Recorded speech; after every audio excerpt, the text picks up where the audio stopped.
there's a woman out there right now, probably thousands, who are going to watch this video and they are looking at pornography. Maybe they've never told anybody, or maybe they have. Maybe they're a wife. Like what's your advice to them? What's your encouragement to them?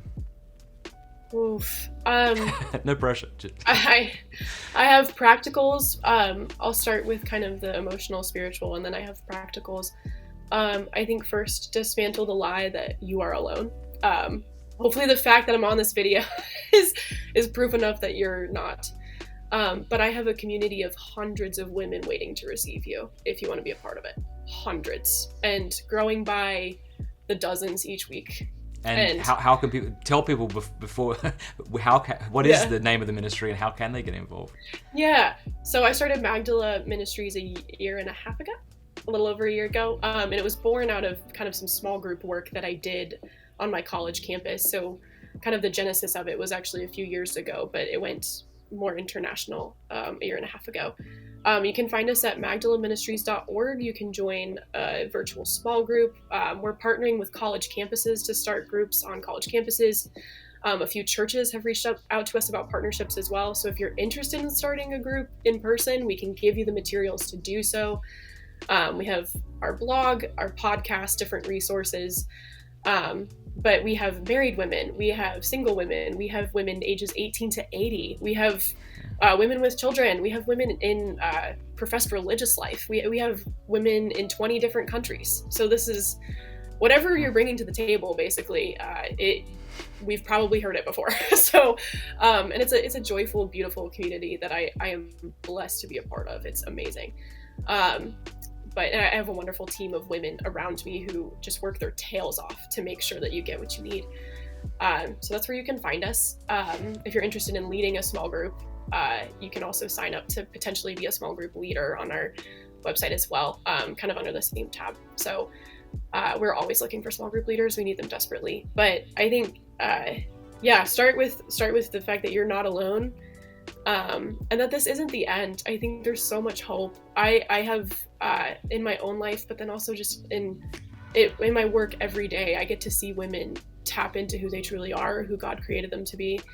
And I see this totally turned. I see sin and shame and all sorts of things just totally turned around into an opportunity to glorify God and to become more virtuous. And so there's so much hope. And then practically speaking, I think the first thing is just decide what you're willing to do.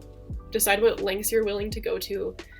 And if you're not ready to do what it takes, then okay, like you're not ready to recover yet. But then that's your first step, is become ready to recover.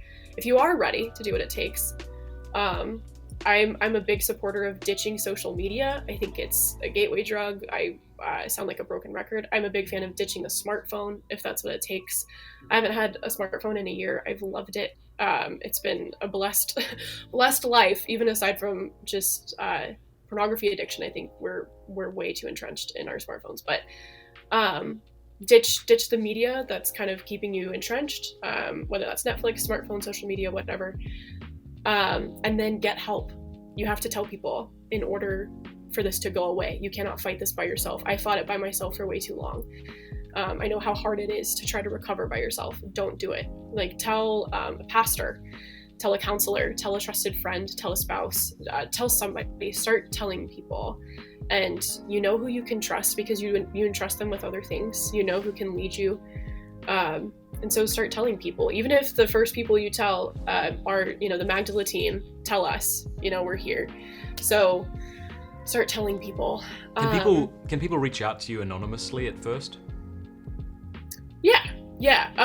A lot of women will not put their names in the form. So our form, we don't require a name. So some women will put a nickname or just initials. You have to put something in the form in order to submit it, but you can put like initials, and then in order to be put into a group, you do have to put contact info eventually. But we do get a lot of form submissions on the site saying, I'm not ready to join a group, but I just need to tell someone.